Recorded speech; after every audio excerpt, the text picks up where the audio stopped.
Hey everybody, it's Thomas Wooden Railway and welcome back to another round of Keek Gray's Customs, the series where I like to show off all of my custom Thomas Wooden Railway engines and rolling stock that mostly other people have made for me. Occasionally I'll throw in one of my creations here or there, but today we're going to be taking a look at an updated CGI version of Mavis the Diesel. This custom was made by TurtlesAndThomas. Previously he's made the old coaches slash Emily's coaches that have been seen in my series, and I actually have a number of other customs that Turtles has made for me that I will be showing off in future videos, so be sure to stick around for that. So yeah, this is an updated CGI version of Mavis. The front probably looks really similar to you guys, but the back here is unlike anything you've ever seen before. In this video, I'm going to show off this custom a little bit more in depth. Turtles has been nice enough to send me some notes about his thought process and how he put this thing together. Spoiler alert, it wasn't that complicated, but nonetheless, he still did a really fantastic job. And I actually used this version of Mavis in the latest season of my series, season 15, because I thought it was so good. So anyway, let's get started. If you don't know anything about the Thomas Wooden Railway line, there have really only been two distinct versions of Mavis in its entire, 20-year, 25-year plus history. This is the first version of Mavis that I think a lot of people have. The very first version that was released around 1992, 1993 had some small differences. For example, Mavis only had 4 wheels. Her face was a little bit different. Some of the other details have changed, but from about the mid-90s all the way to 2011, 2012, this was Mavis and the Thomas Wooden Railway line. This is what she looked like. She didn't change hardly a bit. And growing up, I always thought it was weird, like this was an appropriate version of Mavis, but it really wasn't the best version of Mavis either. It's very, very simple. It looks like something that was designed in the early 90s. The detailing's pretty minimalistic. As you're going to see, I'll pull out the CGI Quarry Dust Mavis here in a sec that we're going to be focusing on. But really, she's painted all black, very minimal detailing, just some letters and stuff right here. And my version is from 2001. And this is how Mavis appeared in the Thomas Wooden Railway line for a very long time. However, when Mattel and Fisher-Price took over the brand in 2012-2013, they kind of surprised us and introduced this new version of Mavis. Her technical name underneath is Mavis, but new in box she was sold as Quarry Dust Mavis. And not only will you notice some extra detailing on the side here, we have, it looks like some vents. We have some additional detailing. These look like poles that her driver can grab onto when he climbs into the cab.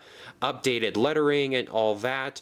But she appears to be speckled in some sort of white substance, and it's implied that it's quarry dust from when she's working at the Farquhar Quarry. So kind of a bit of a shocking item. I remember I saw this at Toys R Us. I believe it was a Toys R Us exclusive, and I was very surprised, and I was like, well, that's kind of unexpected. I remember I really didn't like the quarry dust aspect of this model at all. I was like, oh great, we could have just had a normal version of Mavis. The face looks great. The face is actually really, really nice, but I wasn't a big fan of that extra detailing there. For some reason, since it was a Toys R Us exclusive, it was not sold for very long. I mean, it was at Toys R Us. I only remember seeing it a couple of times, and then it kind of disappeared. I'll move these engines over and bring in the version that TurtlesAndThomas made for me. It's a little bit of an updated version. So it was a challenge to find a normal Quarry Dust Mavis that wasn't beaten all to heck. But then fortunately, I was able to find another one. I believe the very first one, which I don't want to say is this one. I might have had Turtles paint the first one. Anyway, one of these was sent to me by Mr. MPS 2002 way back in 2016 when I decided to do the CGI switchover in my series. And I thought, okay, this is the perfect time to introduce CGI Mavis because she'll fit in with all of the other CGI engines that I'm going to use. So the first one was sent to me by Mr. MPS 2002. It was in really good condition, and that's why I can't remember which one is which. And then I think I found a second one on eBay, and I sent it to TurtlesAndThomas because I believe he had done, I think he had done this for himself. And if that's not correct, he definitely did it for Enterprising Engine 93. So the first thing you might notice is the front buffer beam here has been painted red. And when I was doing the opening of this video, I said that the notes that Turtles gave me were not very descriptive. Yeah, he really doesn't remember how he made this custom for me, it seems like. The only thing he said is that it's based off of the Ertl version of Mavis. And the Ertl versions of Thomas characters are always highly detailed, and there's a lot of different colors and everything. So that wasn't too surprising, but he did come along and he painted Mavis's buffer beam red, and it looks pretty good. He also added some buffers on there, but he did a really nice job of getting around that pesky magnet, and overall the front here looks really nice. I actually did debate a while ago. I was like, would it be worth it for me to come along with some paint or even like a Sharpie and just try to cover up, you know, the specks of white dust? And then you start thinking about that idea and you're like, wow, that would be really, really hard. Up top here actually wouldn't be too bad. It's when you get into the finer detailing, like the vents on the side and everything, that it becomes really, really difficult. So I gave up on that idea, but trust me, I did consider it because I was like, you know what? Quarry Dust Mavis kind of makes sense. It's like a dirty version of Scruff or like a dirty version of Logan. It's like a hard at work Percy type of thing, you know? It makes sense because Mavis is working in a dirty location. It's kind of like how at least Whiff's learning curve model was kind of dirtied down, but that's kind of how he always looked. But I really want to talk about the backside here. Turtles and Thomas came along and he did kind of that standard diesel hazard striping on the back, and he added some windows back here. I think they look like sunglasses in my opinion, but Turtles did a great job. He also colored in the back buffer beam as well, and before I forget, he did add some front windows up here. So the main thing that happened here, Turtles and Thomas came along. Remember, on this old version back here, completely plain, Turtles and Thomas came along. He added that classic diesel hazard striping that Mavis is known for, and like I said, the one note Turtles gave me was that he based it off of the Ertl version, and I was like, okay, anything else you want to tell me? And that's pretty much it. But he came along. Something I'll probably talk about in future custom videos about stuff he did for me is that I guess he uses post-it notes, like sticky notes, to do the painting, because if you do like masking tape or even like painter's tape, I guess it sometimes peels the paint off. And I guess it's really tricky. You got to paint it in sections and everything. So this is exactly why I have other people make customs for me, because I'm not talented in this area at all, but I really like seeing what else is out there, and Turtles and Thomas did a magnificent job. So magnificent, in fact, that I elected to use this version of Mavis in season 15 of my series. Was it season 15? It might have been maybe season 14. Gosh, it's been a while. Anyway, I used a plain version of Mavis for like a season or two. Then I came along and introduced Turtles version, and I plan on using this version for the foreseeable future.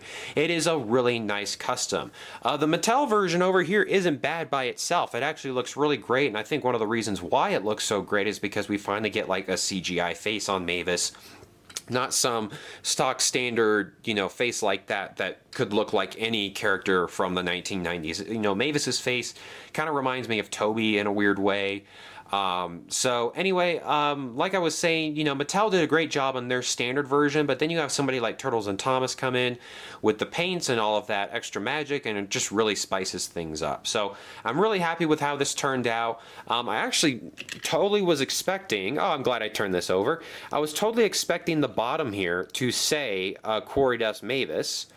But apparently it's just known as Mavis. So I know, the Wooden Railway's in a weird situation right now, but I guess we were never going to get an ordinary Mavis anyway. If it had said Quarry Dust Mavis, then it's like, oh, well, maybe this is just a special version or edition.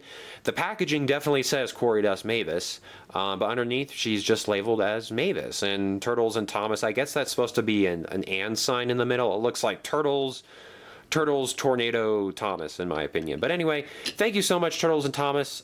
This turned out really, really nice. And I'm fairly picky about which models and versions of characters that I use in my series. So I'll be completely honest, it's high praise that I'd come along and choose yours. But he did such a great job. And I really can't get the back is the best part. I mean, this is just so good. It's really amazing how this all turned out, and it really didn't change a whole lot from the model. You know, I wasn't cutting faces off or, you know, any of that stuff. So man, just really happy with how this turned out. Like I mentioned earlier, I'll be looking at a lot more of Turtles and Thomas's customs in future videos.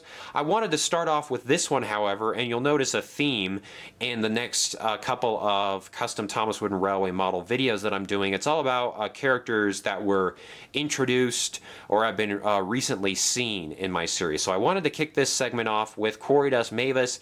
Not that difficult of a custom. Like I said, we didn't cut off any faces or, you know, separating bodies from chassis or anything like that, but it's just like the subtle little things you can do to a model that make it pop all the much better. So once again, thank you to Turtles and Thomas. Be sure to check out his channel in the description below.